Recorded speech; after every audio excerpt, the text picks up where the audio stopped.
duden y búsquenlo y confírmenlo y corroboren todo lo que yo les diga, por si acaso me equivoco en algo, y bueno, me lo quise averiguar y confirmen con la guía todo lo que yo les diga acá. Hoy vamos a hablar del Plasmodium. Este es un parásito que es bastante interesante porque tiene bastante importancia clínica.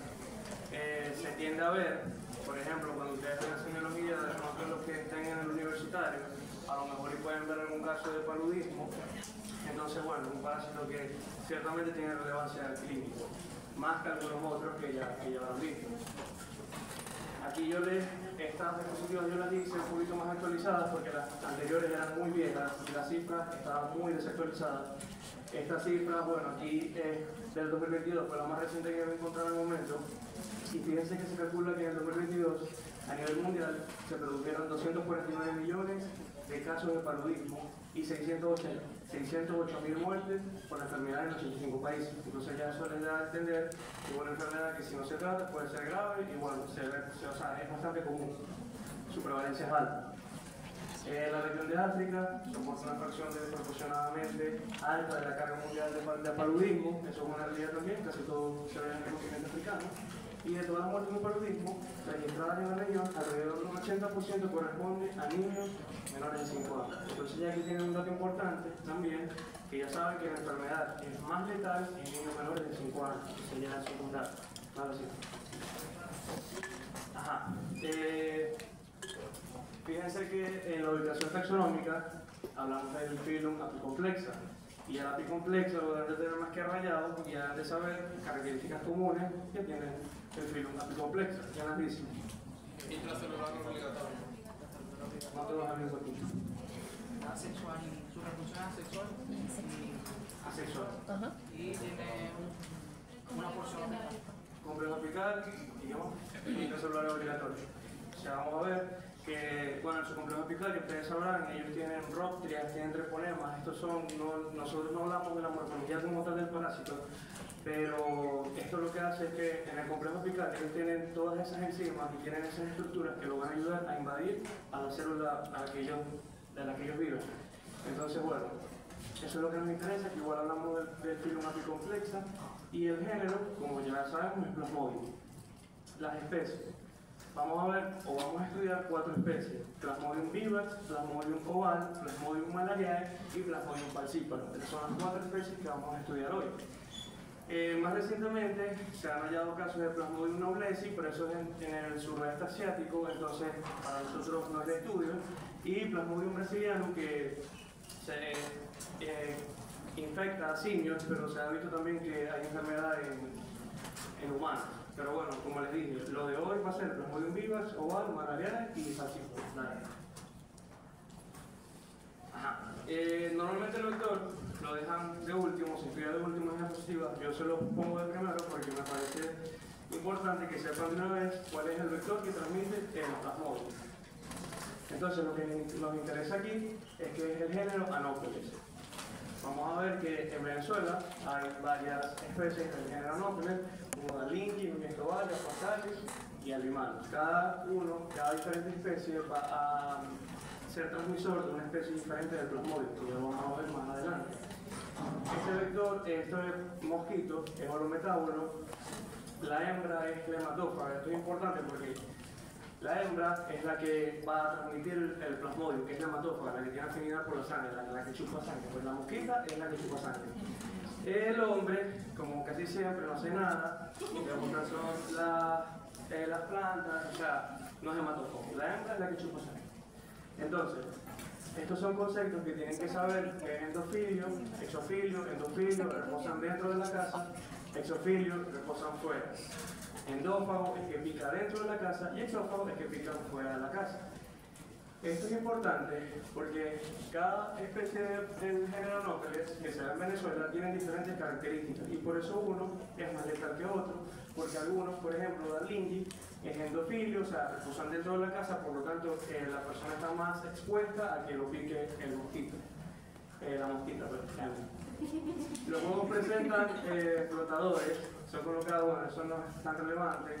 Las larvas son acuáticas, tampoco nos interesa mucho. Yo les voy a ir diciendo más o menos lo que es muy importante para que sepan para el parcial. Los adultos viven 2 a 3 semanas en algunas mucosas, en habitación humana, fíjense que viven bastante, entonces eso también es importante. La alimentación es antropofílica o zoofílica, como les dije. En este caso, los antropofílicos son los que nos interesan porque son los que pican al hombre. Los que son zoofílicos no nos interesan porque su alimentación es exterior, pues, con las plantas, la naturaleza. Bueno, la locomoción pueden desplazarse hasta 5 kilómetros, es bastante. Y bueno, su supervivencia en 10 meses viven bastante, son peligrosos. Con el Plasmodium vamos a estudiar varias formas evolutivas, que posteriormente cuando estudiemos el ciclo evolutivo, ahí van a ver mejor y bueno, podrán verlo más a detalle y lo van a entender mejor. Hablamos de trofozoitos, esquizoides, merozoitos y gametocitos, que son las formas sexuales del parásito, y eso lo vamos a ver más adelante igual. Aquí vamos a hablar con el Plasmodium falciparum. Les voy a adelantar de una vez que el Plasmodium falciparum es quien produce la fiebre terciaria maligna. Es el más letal, es el que todo el mundo le tiene miedo porque, como les dije, produce fiebre terciaria maligna, tiene complicaciones, y bueno, si no se trata puede ser severa. Invade eritrocitos de cualquier edad, y esta es la razón por la cual es el más letal, porque no le importa si el eritrocito está viejo o joven, invade cualquier eritrocito. Misma forma y algunas granulaciones de Maurer. Eso, bueno, es medio caretre, yo no ni siquiera me lo sé caretre, pero sí les aconsejaría que para el examen se sepan qué granulaciones tiene cada uno. Porque eso lo pueden preguntar, por ejemplo, qué granulaciones tienen el Plasmodium falciparum, ya saben que son de Maurer, entonces tienen que saber. Cada forma evolutiva, trofozoitos, esquizoides, gametocitos, ellos como van a estar, como les dije, ellos van a invadir el glóbulo rojo, ellos van a tener diferentes formas. Cuando están en su forma evolutiva de trofozoito, son pequeños, la forma es angular, más adelante en un dibujo lo van a poder ver, son delgados y es 1/4 del diámetro del eritrocito, o sea, es relativamente pequeño. El esquizoide tiene una forma redondeada, en forma de margarita, son de 12 a 18 merozoitos, eso lo vamos a entender más adelante, es poco frecuente en el periférica, y bueno, los gametocitos en forma de media luna van a ya en el ciclo evolutivo lo vamos a ver más. Lo más importante que sepan de cada uno es que, por ejemplo, Plasmodium falciparum invade eritrocitos de cualquier edad, eso es importante, y que tiene granulaciones de Maurer, que es lo que les pudiesen preguntar. Plasmodium vivax invade eritrocitos jóvenes, que también tienen que saberlo. Estas características generales de cada uno tienen que saberlo. Entonces, vivax invade eritrocitos jóvenes, son crecidos y presentan granulaciones de Schussler, eso también tienen que saberlo. Y bueno, son las características, de todas maneras, eso ustedes después lo pueden leer mejor, con más calma, las características de que tiene cada forma evolutiva dentro del eritrocito. Dale. Plasmodium ovale, el invade eritrocitos en forma ovalada, o sea, los eritrocitos van a estar en forma ovalada, con hipertrofia, o sea, se ve más o menos hipertrofiado, más o menos aumentado de tamaño. Los grándulos igual son de Schussler, al igual que Vivax, porque también se van a dar cuenta que Vivax y Oval son los que producen la fiebre terciaria benigna, es decir, la que es letal. Entonces ellos dos tienen eso en común. Bueno, son más abundantes que Plasmodium vivax. Como les dije, estas características de cada uno las pueden ver ustedes más adelante, con más calma y bueno, la versión. Y el malarial es el que produce la fiebre cuartana. La fiebre cuartana es una fiebre cada 4 días, no es letal tampoco. El más letal es el plasmodium, ya lo saben. Bueno, los gránulos son de sigma, solamente tienen que saber los modelos de los gránulos, sepan qué plasmodium tiene cada gránulo cada uno. Claro. Este es un cuadro que se lo pueden estudiarse también. Fíjense que Plasmodium vivax y oval, como les dije, ellos producen fiebre terciaria benigna, dice cada 48 horas. Cada 48 horas quiere decir, si ustedes sacan la cuenta, bueno, 48 horas son 2 días. Porque cada 3, porque precisamente después de las 48 horas es que se produce la ruptura y van a ocasionar la fiebre. Entonces es al tercer día, a cualquier hora del tercer día, puede ser a las 49 horas, 50 horas, 60 horas, que van a provocar la fiebre. Fíjense que malaria es la fiebre cuartana, como les decía, es cada 72 horas, es decir, después de las 72 horas va a producir fiebre. Y el Plasmodium falciparum es la terciaria benigna, maligna, y es cada 48 horas igual, o sea, después de las 48 horas es que producen fiebre. Ahí tienen los gránulos, bueno, ahí tienen la morfología. Fíjense que, por ejemplo, el falciparum Fíjense que es un anillo pequeño, es un cuarto del eritrocito, o sea, es muy pequeño, a comparación de los demás que quizás son un poco más grandes. Y bueno, y tienen como para que puedan distinguir la morfología individual de cada uno, que no vamos a entrar en detalle en eso hoy. Ajá. Ya entrando con la biología del plasmódio, su hábitat. Ya sabemos que es intracelular obligatorio, entonces el hábitat del plasmódio va a ser el glóbulo rojo. Únicamente el glóbulo rojo va a ser su hábitat. El mecanismo de transmisión puede ser por vectores, ya sabemos que lo transmite anófeles, transfusional, transplacentaria, puede ser también por contaminación de material instrumental, puede ser por uso de drogas endovenosas, en fin, todo lo que tenga que ver que pueda entrar al torrente sanguíneo y pueda transmitir el plasmódio. La vía de penetración es cutánea por inoculación, por el vector. La formulación infectante, ellos tienen que saberlo, porque esto si les ponen un caso clínico de plasmódio, tienen que saber cuál es la formulación infectante, porque se lo van a preguntar, que es el esporozoito fusiforme. Esa es la forma evolutiva que ingresa al torrente sanguíneo de las personas y es que lo contamina, la forma evolutiva infectante. La forma evolutiva diagnóstica es cuando nosotros hagamos el examen con cuáles son las formas que vamos a ver de cada uno. Puede ser gametocito, trofozoito y esquizoide. La nutrición es holozoica, ya ustedes saben cuáles son holozoicas. La reproducción en el hombre es asexual por esquizogonia, ya sabemos que son dos, sexual y asexual. Entonces en el hombre es de reproducción asexual y en el vector es sexual por copulación. Entonces ya a partir de esto sabemos que si en el vector se da la reproducción sexual, ya sabemos que es el peor definitivo. Y el peor intermediario es el hombre porque se da la forma asexual. Ajá. En sí. Vamos primero con la parte del hombre. Dentro del hombre, él va a pasar por dos etapas, el parásito. Va a pasar por una etapa exoeritrocítica y una etapa eritrocítica propiamente. Entonces, cuando la hembrita llega, le pone el plasmódio a la persona, o sea, por inoculación, entra la sangre que entra, el esporozoito, como ya lo mencionamos, entonces él es el que va a infectar.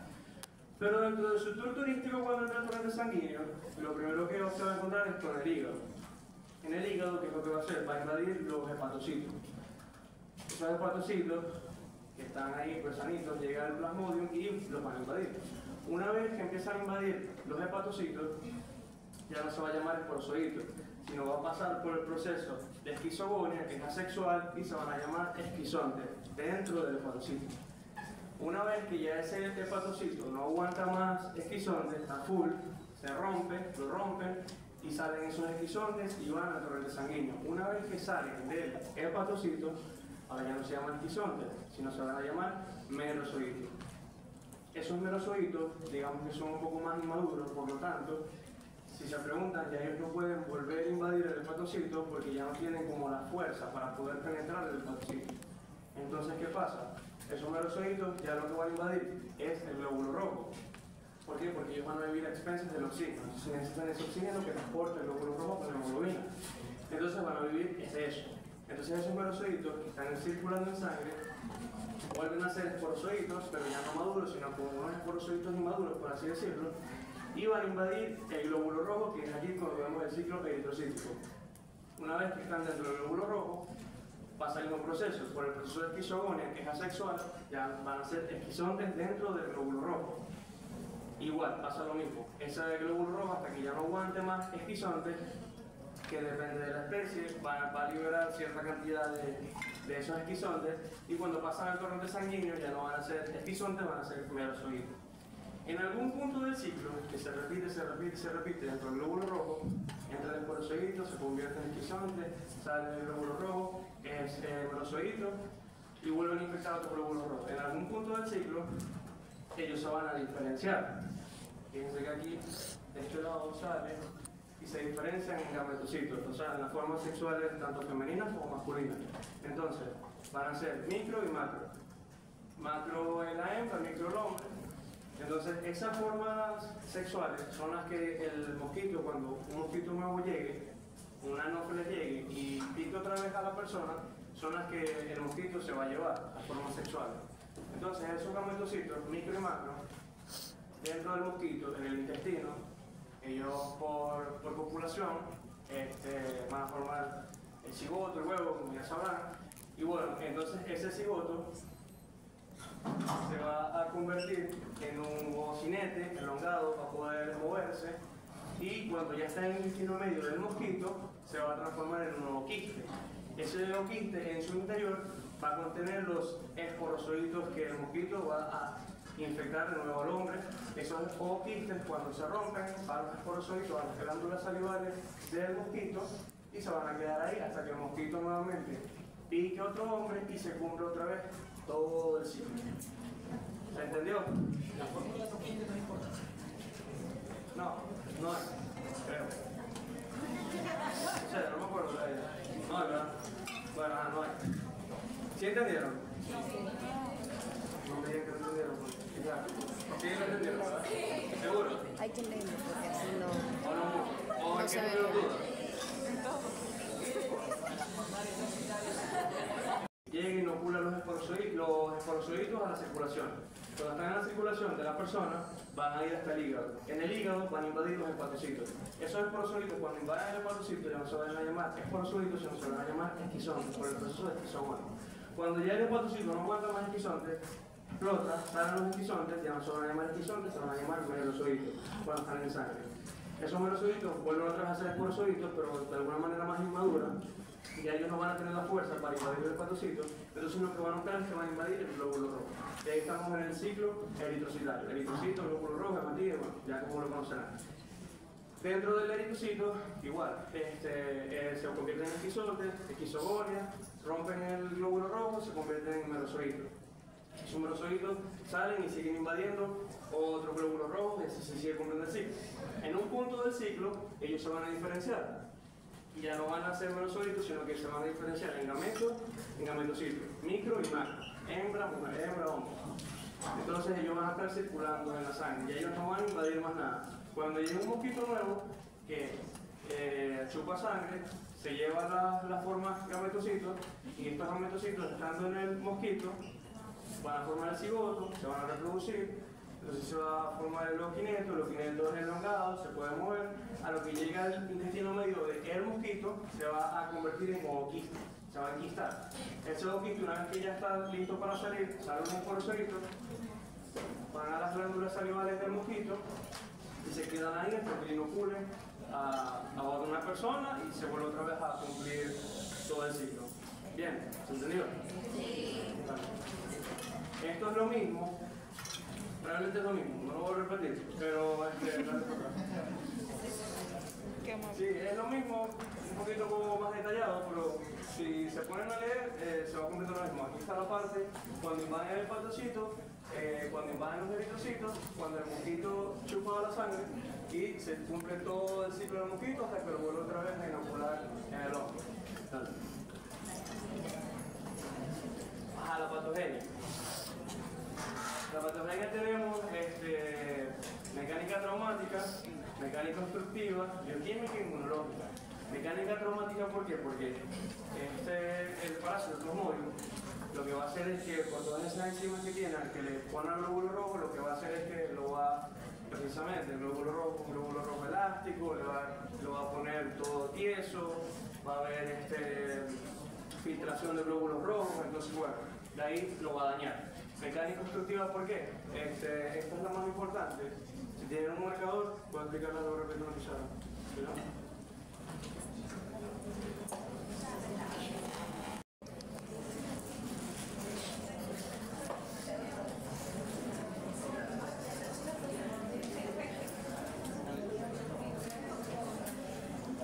Miren, esto es lo que sale en algunos libros. Esta es la explicación de por qué ocurre la mecánica obstructiva. Vamos a suponer, este es el endotelio. Por aquí está circulando el plasma con los glóbulos rojos, bueno, que ustedes saben de fisiología. Este es el glóbulo rojo que ya está invadido por el parásito. El parásito dentro de las proteínas que tiene, que son las de invadir, él produce unas proteínas que se llaman NOX. Esas proteínas que se llaman NOX, lo que van a hacer es que van a causar adherencia. Entonces, se va a llenar de esas proteínas. Entonces lo que va a pasar es que cuando lleguen más glóbulos rojos, se van a adherir a este glóbulo rojo. Entonces se van a seguir pegando y pegando y pegando. ¿Ya? ¿Qué va a pasar? Se obstruye el capilar. ¿Cómo se obstruye el capilar? Hay extravasación y produce precisamente el daño mecánico obstructivo. Y esto es lo que causa las mayores complicaciones, porque imagínense que ese capilar obstruido esté en el cerebro, no esté, no sé, en la arteria aferente renal. Entonces, fíjense lo que puede pasar por esa obstrucción y las complicaciones que puede tener a largo plazo. Bueno, ¿se entendieron eso, verdad?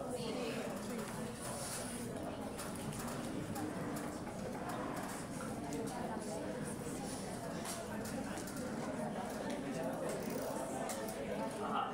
Entonces, ahí más o menos lo que pasa con esa mecánica de obstrucción bioquímica, porque como les digo, el parásito tiene una infinidad de antígenos y bueno, van a afectar al glóbulo rojo inmunológico por reacciones de hipersensibilidad, también causado por los antígenos del parásito con nuestro organismo, entonces causan reacciones inmunológicas.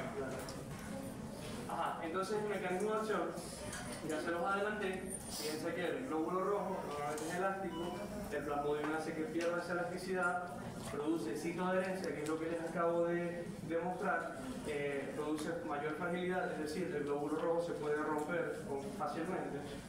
Disminuye, por supuesto, el transporte de oxígeno que llevan los glóbulos rojos, obviamente al estar deficiente, menos oxígeno van a poder llevar el tejido y produce liberación de toxinas. Produce hemólisis, por lo tanto ya aquí sabemos que el paciente probablemente esté histérico por hemólisis,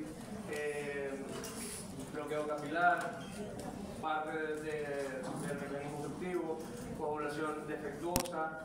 Eso también se produce porque básicamente en el hígado, obviamente al invadir el hepatocito, en el hígado se sintetizan factores de coagulación, obviamente al no poder hacerlo porque está ocupado luchando con el plasmodium, va a haber coagulación defectuosa, entonces el paciente tiende a sangrar, hay defectos metabólicos y en general hay alteración orgánica, por supuesto. Esto es en condiciones ya como extremas, pues no son la mayoría, pero sí puede pasar. Ajá. Los accesos palúdicos, ya con las manifestaciones clínicas propiamente. Los accesos palúdicos es el nombre que se le da a la evolución clínica de la enfermedad, dependiendo de cuál sea el que se involucrado.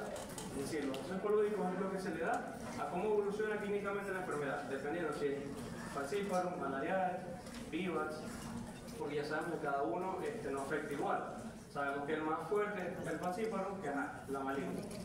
Puede ocurrir cada 3 días, fiebre terciaria, si estamos hablando de falciparum, puede ser maligno, o si estamos hablando de vivax u oval, que puede ser benigno, o cada 4 días, que puede ser malarial.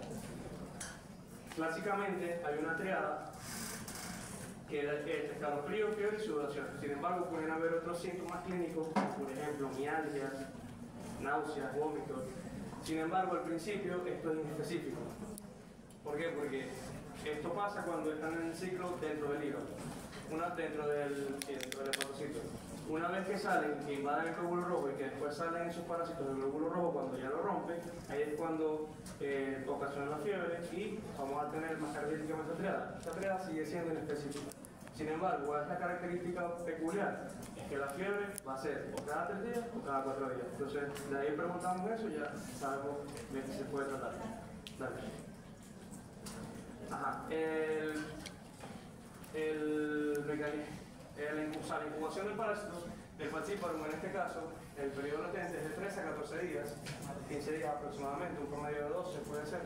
Vivax de 4 a 7 días en zonas tropicales y 9 a 12 meses en zonas templadas. Es decir, el parásito Vivax, que es el más abundante, por lo menos en Venezuela, es en zonas tropicales. Fíjense que es muy rápido, su periodo latente es muy rápido, es en zonas tropicales, porque en zonas templadas muy poco se da, hay muy pocos casos.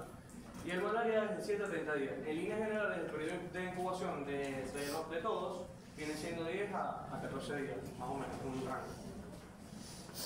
Ya hablamos propiamente de la fiebre terciaria benigna.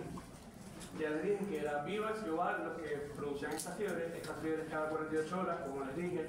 Después de las 48 horas hay la ruptura, después de las 48 horas hay la ruptura del glóbulo rojo y eso es lo que produce fiebre. Es tendencia a la cronicidad. Esto también sucede porque en el caso de ellos dos, Plasmodium vivax y oval, Si leen en la guía se van a dar cuenta que ellos producen un estado latente que se llama hipnozoitos. Ellos pueden estar en un estado latente por mucho tiempo y se pueden reactivar si, por ejemplo, el paciente en algún estado de inmunocompromiso, alguna otra enfermedad, ellos se reactivan y salen y cuando vuelven a producir los síntomas. Entonces ya saben, estos dos bioacción también están, o sea, tienen un estado que se llama hipnozoitos y que es un estado latente por un tiempo indefinido. Es una rara causa de mortalidad, como les dije, y en América es infrecuente. Sin embargo, en Venezuela el más común es VIVAX. Dale. Ajá, este sí es el grave, la joven falciparum, que es la fiebre igual. Después de las 48 horas se produce fiebre y ruptura del plasmodio. La malaria más grave, malaria aguda no complicada. Es decir, o sea, puede producir malaria aguda que no sea complicada y malaria severa complicada si no se atiende a tiempo o si, por ejemplo, un niño de 5 años o un paciente inmunocomprometido o incluso un paciente sano, pero igual le puede pasar si no se cuida. Esta malaria severa y complicada, la que produce el fenómeno falciparum, fíjense que puede producir malaria cerebral, insuficiencia renal, ya lo mencionábamos, fiebre biliosa hemoglobinuria, anemia severa, puede producir edema pulmonar y prácticamente todo también es causado por eso. Puede producir daño hepático, por supuesto, porque evidentemente está invadiendo el hígado, va a producir daño hepático, puede producir hemorragia, ya hablamos de factores de coagulación, y puede producir alteraciones hematológicas.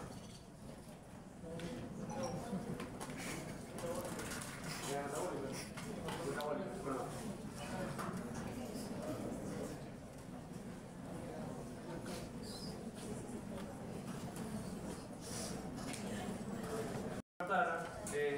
Lo produce malaria, una fiebre cada 72 horas, es la forma más benigna y crónica, es la que menos posibilidades tiene el paciente de complicarse. La parasitemia comúnmente es poco intensa. La malaria en niños, ya saben que es grave, niños menores de 5 años, ya solo tienen que saber, es de alta severidad y mortalidad, produce hemoglobinuria, produce esplenomegalia dolorosa. ¿Por qué puede producir una esplenomegalia? Porque, por ejemplo, ya ustedes saben que en el vaso es donde mueren los glóbulos rojos. Los glóbulos rojos duran aproximadamente 120 días. Cuando estos llegan al vaso, por causa del plasmodio, el plasmodio, con las enzimas, todas las enzimas que botan y todas las proteínas, él no deja que el vaso mate, o sea, muera el glóbulo rojo normal, el superior normal. Entonces el vaso lo que va a hacer es que, sobre como una esponja, el ácido es un reservorio también importante de sangre, que lo que va a hacer es que va a seguir recibiendo glóbulos rojos, entonces puede provocar esplenomegalia, aumentar su tamaño, puede provocar un síndrome nefrótico, también por las hemorragias, puede producir una hipovolemia y bueno, puede provocar un síndrome nefrótico. Malaria cerebral que existe un 10%, es poco común, y del 10 al 40% es mortal en niños menores de 5 años. Dale. La malaria en embarazadas es de alta severidad y mortalidad, produce alteraciones metabólicas, puede ocurrir muerte fetal y prematuridad en el embarazo, puede ocasionar edema pulmonar, puede ser causa de aborto, por supuesto. Y, por ejemplo, en el caso de una mujer que ya haya tenido paludismo, cuando nosotros tenemos paludismo, generamos cierta inmunidad. En el caso de la mujer embarazada, esa inmunidad disminuye más. Y hay gravedad de acceso palúdico en primigenios también, es decir, las manifestaciones clínicas en mujeres que nunca les ha dado malaria y están embarazadas y tienen malaria es más grave. El diagnóstico. Ya vamos a terminar. Tenemos el clínico, el parasitológico, inmunológico, serológico y de biología molecular. Como está marcado en rojo, el principal es el parasitológico. Si les ponen un caso clínico de paludismo, de plasmodio, ya saben que el diagnóstico de elección es el parasitológico. El clínico, bueno, ya lo estudiamos, los accesos palúdicos, fiebre, escalofrío, sudoración profusa. Sin embargo, es inespecífico, muchísimos microorganismos lo pueden producir. No es nada específico, lo único que puede ser específico es que podamos orientar la enfermedad en base a los días que el paciente tenga fiebre. Entonces, en el patrón de la fiebre nos podemos dar cuenta, quizás si se trata de paludismo o no. El parasitológico, ya sabemos, es la elección. Tenemos el parasitológico directo, se utiliza gota gruesa o extendido de sangre. El extendido de sangre es más específico para ver la especie involucrada, sin embargo, no se observa en parasitemias bajas. En parasitemias bajas, el de elección es la gota gruesa. pero la gota gruesa es a la inversa. En la gota gruesa no es específico para la especie involucrada. La biopsia en este caso es muy poco común, no es nada común. Vale. El parasitológico indirecto, ya sabemos que el clínico de elección es el directo, parasitológico directo, gota gruesa o extendido de sangre. Eso. El parasitológico indirecto está el Klebsiella malaria test. Ese test básicamente es un cultivo para comer falcíparo. Lo que hace es que le ponen naranjadacridina en un tubo, ponen la sangre y esa naranjadacridina lo que va a hacer es que va a colorear el núcleo, o sea, va a colorear las pigmentaciones que tiene el parásito dentro del glóbulo rojo, y entonces se puede ver más o menos la especie, porque como ya vimos en el cuadro, ellos tienen diferentes morfologías dentro del glóbulo rojo que la especie. Igual eso lo hacen las personas especialistas en eso, pues, los bioanalistas en este caso. Vale. Tenemos el inmunológico, inmunocromatografía de detección rápida, no es común, serológico, ELISA, inmunofluorescencia indirecta, hematocromatografía indirecta, son poco comunes también. Biología molecular es de alta especificidad y es muy sensible, sin embargo, como esto es un parásito que comúnmente se da en regiones más rurales, tropicales, biología molecular eso lo hacen en laboratorios avanzados y aparte que es caro, entonces no es común. Y los exámenes complementarios, como por ejemplo hematología completa, para ver cómo están los valores de hemoglobina y bueno, para saber más o menos si hay anemia, qué tanto puede ser el daño en cuanto ya hablando de sangre. Estos son los países con más casos de malaria. Fíjense que realmente en su mayoría son países en África, así que bueno, en ese sentido solamente como para que los vean, no es tan relevante. Como dato, Venezuela registró el año pasado 232.000 casos de malaria o paludismo, o sea, es algo significativo.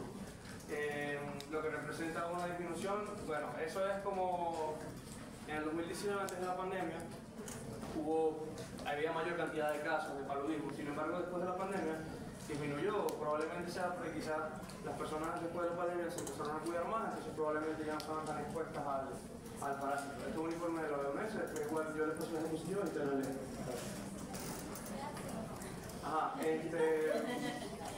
Esto igual es una tabla también, son cifras, no es relevante que lo sepan, simplemente es como un dato extra, como les digo, igual ustedes después lo leen y lo leen como calma si lo quieren leer.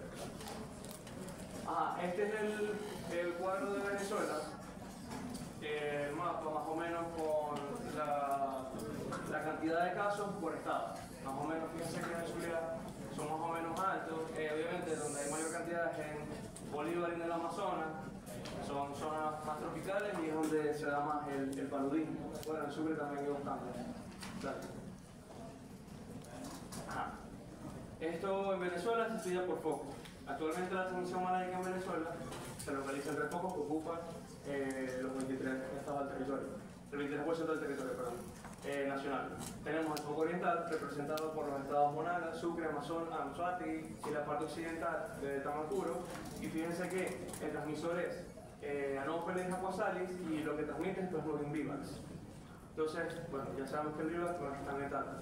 El foco occidental, que es aquí incluye los estados de Barinas, Mérida, Portuguesa, la parte occidental de Apure, Yaracuy, Zulia, Trujillo, Táchira, Anopheles Núñez, Tovari, y también el transmisor es, o sea, lo que transmite es vivax.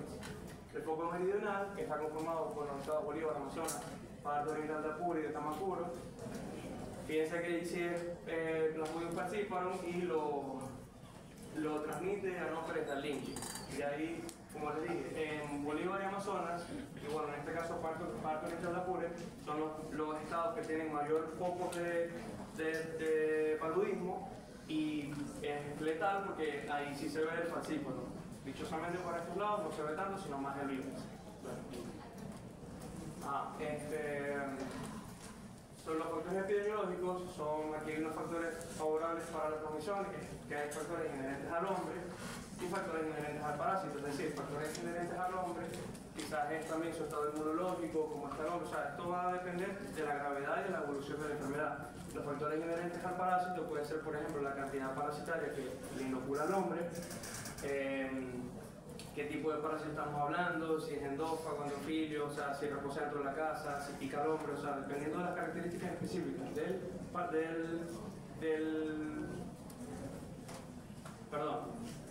Los factores inherentes al parásito es la especie.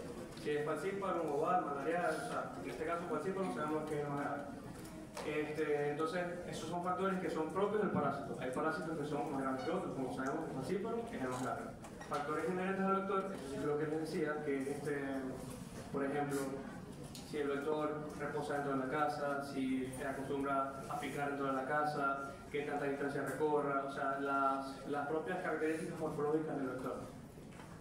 Si se considera un buen gametóforo, es un gametocito si presenta un gametocito por cada 200 glóbulos blancos. Y le va a haber la igual cantidad de micro y de macrogametocitos para poderlo transmitir, o sea, para poderlo transmitir. Medio ambiente favorable, temperaturas entre 20 y 30 grados, temperaturas más o menos tropicales, temperaturas inferiores a 17 grados, o sea, temperaturas templadas, impiden que ocurra la esporogonio en el vector. Entonces es muy difícil que el vector lo pueda transmitir en climas fríos. Humedad mayor al 60% también es algo favorable, por eso es que en Amazonas, Bolívar se ve muchísimo. La época de lluvia contribuye a la formación de criadero, obviamente, ya lo sabemos. Y el clima, como ya lo estamos mencionando, es un factor determinante en la distribución geográfica de la enfermedad. La edad, ya sabemos que menores de 5 años es letal. Por supuesto, afecta a todas las edades. Obviamente, siendo la población más vulnerable, es menores de 5 años.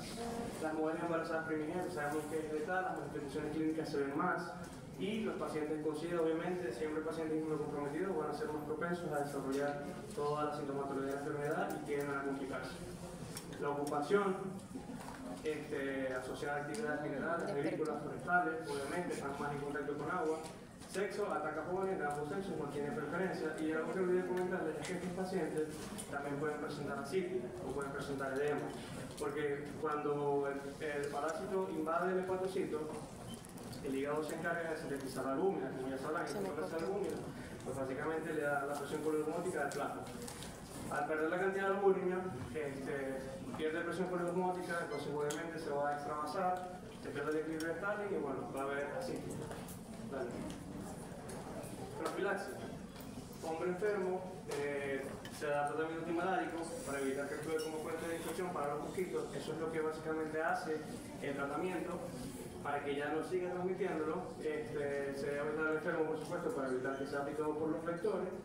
Y estos son algunos fármacos que igualito ustedes lo van a ver en farmacología después: hemaquina, cloroquina, quinina, que son los que se utilizan para tratar el parásito dependiendo del parásito, por supuesto, y dependiendo también del estadio en que esté, porque ellos van a actuar en ciertos estadios específicos, dependiendo del fármaco.